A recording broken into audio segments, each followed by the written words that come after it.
विवाहित महिला कोवळ्या दिरा करून घेत होती शरीर सुख. अचानक नवरा घरी आला आणि घडला भयंकर प्रकार. तर मित्रांनो, ही घटना आहे सातारा जिल्ह्यातील मयत नेहा राजपाल या विवाहित महिलासोबत घडलेला प्रकार आपण सविस्तर आजच्या व्हिडिओत पाहणार आहोत. तर मित्रांनो, नेहा ही सातारा जिल्ह्यातील एका मध्यमवर्गीय कुटुंबात लग्न झाल्यावर दोघांचा सुखी संसार सुरू झाला. नेहाच्या पतीचे नाव होते जगदीश.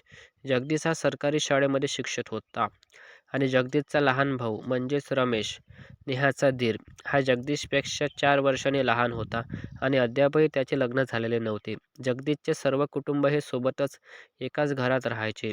एके दिवशी जगदीशचे आई-वडील हे काही कामानिमित्त बाहेर गेले होते आणि जगदीश नेहमीप्रमाणे सकाळी 10 वाजता शाळेत निघून गेला होता. घरी होते फक्त नेहा व नेहाचा दीर म्हणजेच रमेश. आणि त्या दिवशी घडला एक भयंकर प्रकार. तर मित्रांनो, ही घटना आहे 9 मार्च 2025 रोजीची. सकाळचे 11 वाजले होते. नेहा ही अंघोळ करण्यासाठी बाथरूममध्ये गेली. नेहाला घरी एकटे बघता दीराच्या मनात करण्याची इच्छा होऊ लागली. नेहाचा दीर कुठल्याही क्षणात विचार न करता थेट बाथरूममध्ये शिरला व नेहावर तुटून पडला. नंतर जवळपास 2 तास कार्यक्रम सुरू होता. जगदीशचे काही कागदपत्र घरी राहिले होते. ते घेण्यासाठी जगदीश अचानक घरी आला. बघते तर काय, बाथरूममध्ये वेगळाच आवाज ऐकू येत होता. जगदीश हळूहळू बाथरूमकडे जाऊ लागला. दरवाजा उघडला. बघते तर काय, नेहा आणि जगदीश हे करत होते. हा सर्व प्रकार पाहून जगदीशचा राग नियंत्रण सोडत होता. त्याने शेजारी असलेली काचेची बाटली उचलली आणि रमेशवर आणि नेहावर वार करू लागला. मारहाण एवढी जबरदस्त होती की त्यामध्ये दोघांचाही मृत्यू झाला.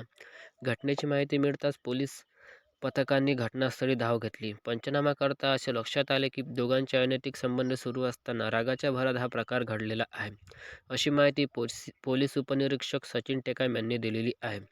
आरोपी जगदीशला पोलिसांनी ताब्यात घेतले असून पुढील तपास सुरू आहे, अशी माहिती पोलिसांनी दिलेली आहे. तर हा सर्व घटनाक्रम नेहासोबत घडलेला आहे. तुम्हाला व्हिडिओ कसा वाटला कमेंट करून नक्कीच सांगा. असेच व्हिडिओ जाणून घेण्यासाठी चॅनलला नक्की सबस्क्राईब करा. चला भेटूया पुढच्या व्हिडिओत. धन्यवाद. तू